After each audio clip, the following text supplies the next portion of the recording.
My name is Ethan, and this happened last year when my fiancé and I bought our first starter home together. We're an Asian couple, which is relevant to the story. It was a small two-story house in a quiet suburban town in Georgia. There was nothing remarkable about it, but to us it was supposed to be special. It sat on a typical calm street with a modest backyard, a cheap fence, and plain-looking houses lined up side by side. We felt lucky to even own a home at our age.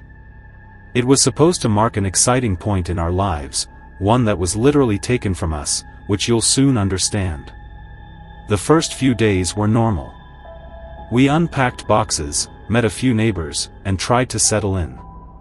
The couple on our right side were friendly and older, and the man across the street waved and even came over to say hello when he noticed us.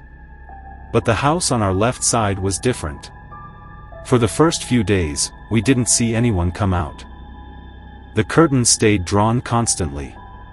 The house looked clean and ordinary, but it was always somewhat dark inside, as if no one lived there, even though a car was parked in the driveway.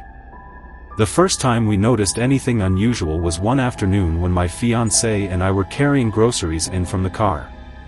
She whispered to me about it, and I glanced over to see a man standing behind the curtain, only half visible, but clearly watching us. He didn't wave. The moment he realized we were looking at him, he stepped away from the window. It felt strange, but we didn't think too much of it. Some people are just quiet or awkward. Over the next week, we started noticing him more often, not outside, but inside his house. I would sometimes catch him standing in his living room window when I left for work.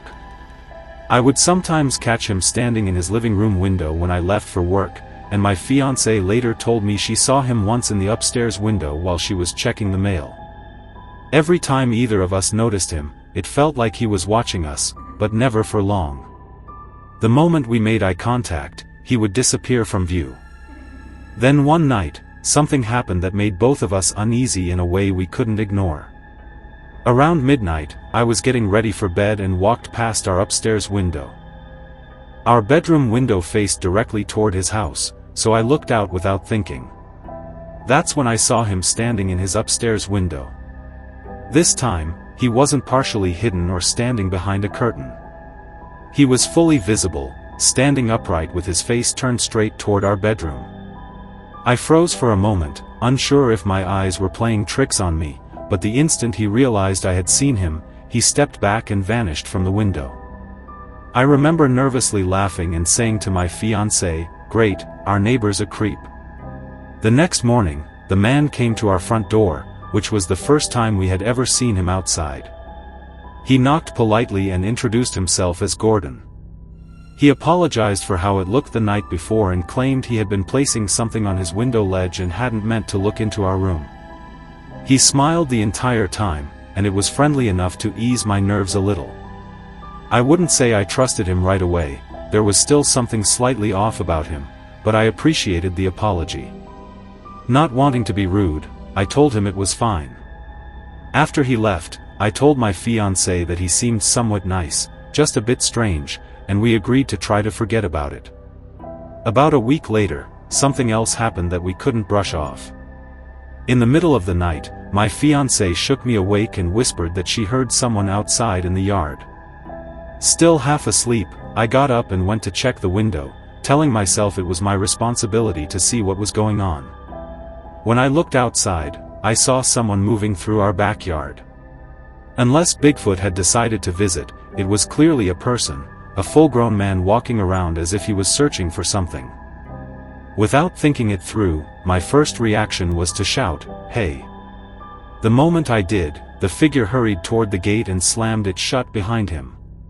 Since we hadn't moved anything into the backyard yet besides a few gardening tools, I didn't think anyone was trying to steal from us, and I didn't go outside to check. I did look through the front windows but didn't see anyone, and because I didn't feel safe, I stayed inside. Eventually, my fiancée and I went back to bed, even though neither of us felt comfortable. A few nights later, it happened again. My fiancée woke me up, saying she heard noises outside. This time, we both heard it clearly. It sounded like someone messing with something, the best way I could describe it was a lock being worked on. I went back to the window and saw someone in the yard again. My entire body went tense. I yelled that I was calling the police, and the person immediately left the yard and slammed the gate shut just like before. This time, though, I saw enough of his face and the way he moved to know it looked exactly like Gordon. I yelled his name, but he didn't react or turn around. He just walked away as if nothing had happened. This time, I decided to go outside. I carefully checked the yard and then walked along the sides of the house, taking a deep breath and telling myself I needed to confront this situation. I walked over to Gordon's house and knocked, and within seconds he answered, which made it clear he had been awake the whole time. He smiled like he usually did and laughed as he admitted that it had been him in the yard. He explained that he had been shooing away kids who sometimes jumped fences in the neighborhood and claimed he had caught them entering our yard from his. He said it happened all the time and that I would get used to it eventually. Though he kept smiling the whole time, something about it didn't feel right. It was as if there was something hidden behind it. I could sense a hint of malice in his eyes. I didn't argue, I just said I understood and walked back home, though deep down I didn't believe a word he said. The next day, he came over again and invited us to his house for Chinese food that Friday evening. We felt that accepting might smooth over the awkwardness and allow us to be courteous neighbors. We arrived at his house around 7 p.m., and the moment we walked in, the atmosphere felt uneasy. Gordon appeared slightly intoxicated and kept drinking more wine as the evening went on. He mentioned he had ordered plenty of Chinese food and made a peculiar comment about knowing we liked it, then laughed. He dropped small, passive-aggressive remarks here and there. When the food arrived, he paid for it, and when we offered to help set the table, he nearly shouted, "No," which added to the tension. The entire dinner felt uncomfortable, and as Gordon continued drinking wine, his behavior shifted even more. His comments stopped being subtle and became openly rude and direct. That he made it clear through his words that he didn't like the idea of an Asian couple moving into the neighborhood. At first, we tried to ignore it, hoping he would eventually stop, but instead he grew louder and more agitated, almost working himself into a rage as he talked about how the town had always been a certain way. What he said made both of us feel genuinely unsafe. At one point, he openly admitted that he had been the one going into our backyard on those nights, saying it without hesitation or shame. The moment everything crossed a line was when he shouted that we weren't welcome there and that the neighborhood wasn't meant for people like us. We didn't argue or respond. We simply stood up and left. We walked back to our house as quickly as possible and didn't say a word until we were inside with the doors locked behind us. Unsure of what else to do, we went to other neighbors' houses and asked them about Gordon. Some were shocked by what we told them, while others didn't seem surprised at all. A few people mentioned that Gordon drank heavily and that his wife had left him years earlier. None of that made us feel any safer knowing we lived next to him. After that, we did everything we could to avoid him. We stopped looking toward his house and only went outside when absolutely necessary, but avoiding your next-door neighbor isn't something you can do forever. Every night felt tense, like he could be watching us again or coming onto our property. Then one night, without any warning, a brick was thrown through our downstairs window, sending glass across the living room floor. We both jumped out of bed the moment we heard it. When I ran downstairs, the brick was lying on the floor. No note attached or anything, just a brick. We immediately suspected it was Gordon. There was no one else it could have been, but we had no proof. We filed a police report. The police came to talk to him, but he denied everything. He acted confused and told them he had nothing to do with it. The police couldn't do anything except document the incident. We talked about putting up cameras and staying to fight it out, but honestly, we were too scared and mentally exhausted already. We both felt like something worse would happen if we stayed. Not even 2 months after moving in, we started packing again. We couldn't live next to someone who hated us and had already entered our yard at night and then thrown a brick at our house. Before we left, we filed another report explaining everything. The police said they would keep an eye on the situation, but we didn't feel protected. We moved out of that house and that neighborhood as fast as we could. We left behind the home we thought would be our first chapter in life together. I still think if we stayed there, you'd have eventually heard of my fiancé and I in the news because of this man. All we can do now is move on and upward from here. This story happened a couple of years ago around late 2021. My name is Noah, and my fiancée Gabby, who is now my wife, and I moved into a new house in a quiet suburban neighborhood. It was a nice two-story house, perfect for our future family. The neighbors seemed friendly and welcoming as well. Most notably, the neighbors who lived to the right of us seemed the friendliest. It was a couple in their late 30s, but I wasn't completely sure. The husband's name was Mark, and his wife was named Emily. They were friendly and came across as genuinely kind people. They even baked us a red velvet cake as a small welcoming gift. The cake was surprisingly good, and we couldn't thank them enough for it. The first couple of weeks felt good in the new neighborhood. It was quiet and peaceful until we started noticing strange things with our neighbors, Mark and Emily. One night around 11 p.m., I heard shouting coming from outside. I looked out my bedroom window and realized it was coming from their house, like they were arguing. I couldn't see them because the angle of the houses blocked my view. Eventually, I saw Emily storm out to her car and leave. After that, it was quiet again. I told Gabby about it and we just chalked it up to them getting into an argument and Emily leaving to cool off. I was somewhat concerned because they seemed like such kind people, not the type to have heated arguments, but every couple has disagreements. We didn't think too much of it. Later on that same week, Gabby and I were coming back home. When we got out of the car, we heard yelling coming from inside their house again. They had their main door open, but the storm door was closed, so we could hear them arguing clearly. Again, it wasn't our business, so we ignored it. Then one day, I noticed Emily's car wasn't there for a few days, but I assumed maybe she was on vacation. Mark was still there because his car stayed parked and I would see him go out once in a while. But then it became a week, then weeks, and Emily's car was still gone. My wife noticed too and thought maybe they got divorced or something, which would make sense due to their constant arguing. But the way she left was so sudden. One day her car was there, the next it was gone. And Mark was acting strange. Every time we saw him, he would try to avoid us.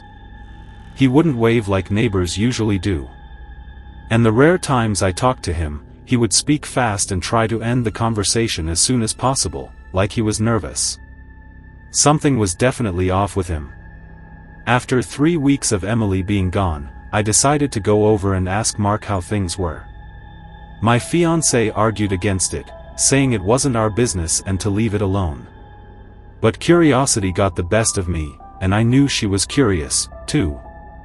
So, I rang his doorbell. I knew he was home because his car was there. It took him almost 3 minutes to answer, and when he did, he looked wrong. He was sweating like he just ran a marathon. And he had this strange forced smile like he was hiding something.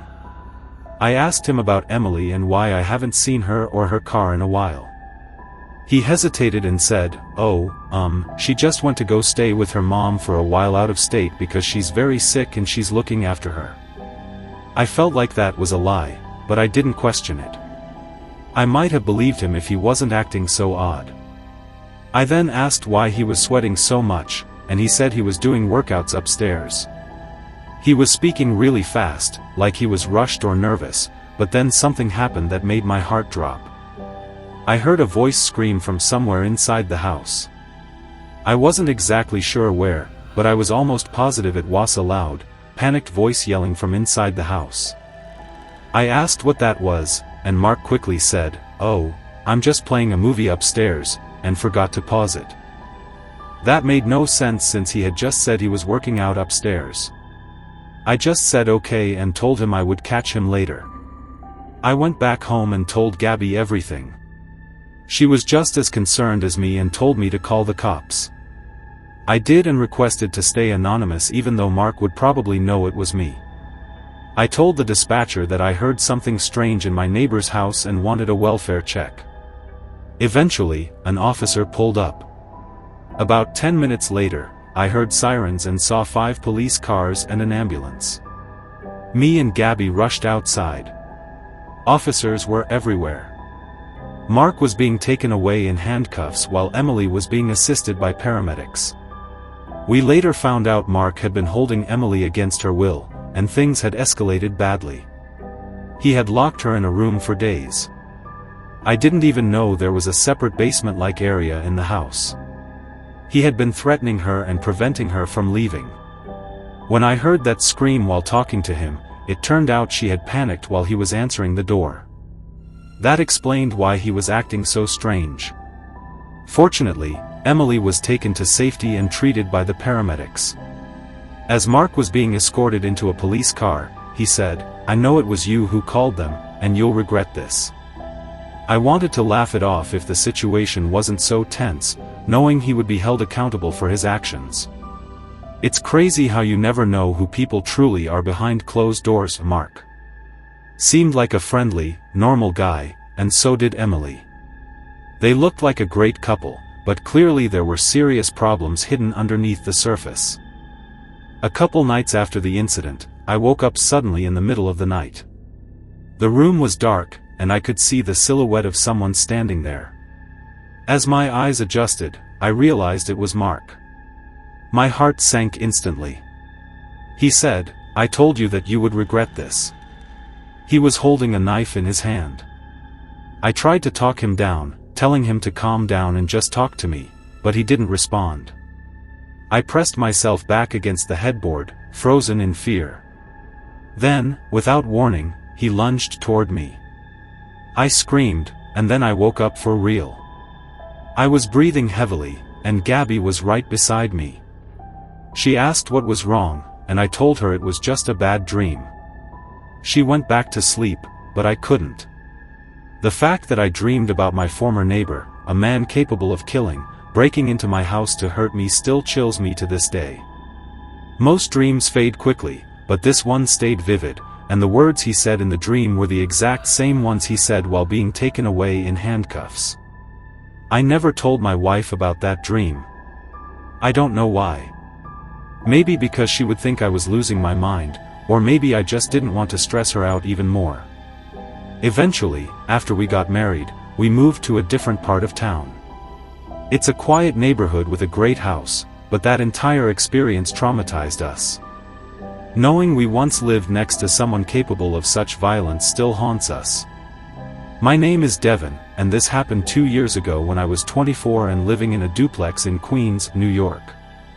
It was a small, older house that looked split straight down the middle. I rented the left side, and another man rented the right side. I never met him. I never even saw him once. The landlord told me he mostly kept to himself and worked nights, so it didn't bother me. My bedroom was on the second floor, and the wall beside my bed was the same wall as the neighbor's bedroom. If I pressed my ear against it, I could sometimes hear faint movement on the other side. That kind of thing is normal in New York City. During my first week living there, nothing unusual happened. I worked long hours, came home exhausted, ate something quick, and went straight to bed. I was just happy to finally have my own place. Then one night, things started to feel off. I was lying in bed scrolling through my phone when I heard what sounded like a man talking, but it didn't sound like a normal voice. It was high-pitched, almost like someone forcing a fake tone. The sound was faint and came from the other side of the wall, but the wall was so thin it felt like he was right next to me. I couldn't make out any words. It was just quiet, unsettling mumbling. I tried to ignore it. I figured maybe he was on the phone or watching something on television. Eventually, the mumbling stopped and I fell asleep. A few nights later, it started again, but this time it was louder and clearly a man speaking. I pressed my ear lightly against the wall and listened. It didn't sound like a phone call. It sounded like he was talking to himself. I didn't know whether to laugh it off or feel uneasy. To block it out, I pulled the blanket over my head. I had work early the next morning and needed sleep. That was the first night I realized I didn't like living there alone. About 2 weeks later, the knocking started. I was lying in bed again, half asleep, when I heard 2 sharp taps on the wall right next to my head. They were so close that I flinched, like someone had reached out and touched me. I sat up and waited in complete silence. A few seconds later, there were 2 more identical taps coming from the other side of the wall. I knew immediately this wasn't the house settling or some random noise I could brush off. I rolled away from the wall and sat there shaking. I waited, listening for anything else, but it went completely quiet. I thought about knocking back, but I realized acknowledging it would probably make things worse. The next morning, I told myself it wasn't a big deal and that I was just overreacting. Over the following week, the knocking continued. Sometimes it was light, sometimes harder, always late at night, and always when I was trying to sleep. One night, it went on for so long that I put in headphones and turned on a loud fan just to drown it out. I remember lying there, wide awake, thinking about how thin the wall was, how close his room was, how close he actually was. He could have been lying just a couple feet away from me. That thought made it worse every night. I tried to convince myself it could have been accidental, maybe him leaning against the wall or bumping it without realizing. But then came the night that changed everything, a night I'll never forget. I was lying on my side facing the wall. My eyes were closed, but I wasn't asleep. The room was dark except for the glow of a streetlight shining through the blinds. I heard the knocking again, 3 slow taps. I kept my eyes closed and didn't react. Then I heard that same high-pitched man's voice coming through the wall. It was muffled, but not muffled enough that I could make out each word clearly enough. He said, "What are you doing in there?" My lungs locked up. I shot straight up in bed, shaking so hard my teeth felt like they were rattling. This was no longer just unexplained tapping on a wall. He was speaking directly to me. He said it in a way that made it obvious he knew exactly where I was. I grabbed my phone and called my boyfriend. I whispered to him that I was terrified and told him everything that had just happened. He said he was coming over immediately and would stay the night with me. I sat upright with every light on until he arrived. For the rest of the night, nothing happened. In a strange way, that almost made it worse. It felt like the neighbor knew someone else was there. For the next few days, things stayed quiet. I started telling myself it was some bizarre coincidence, that maybe I misheard something or let my fear take over. But a few nights later, something happened that made me leave that house in pure panic. I still have nightmares about it. This time, I was fully asleep. I don't know what time it was when I woke up, but it was sudden, like something had snapped me awake. I lifted my head slightly, and then it started. Knocking on the wall, rapid and close, like fingers drumming inches from my face. Without thinking, I screamed back, yelling for whoever it was to leave me alone. My body was shaking, my breathing out of control. I think finally yelling back flooded my body with adrenaline.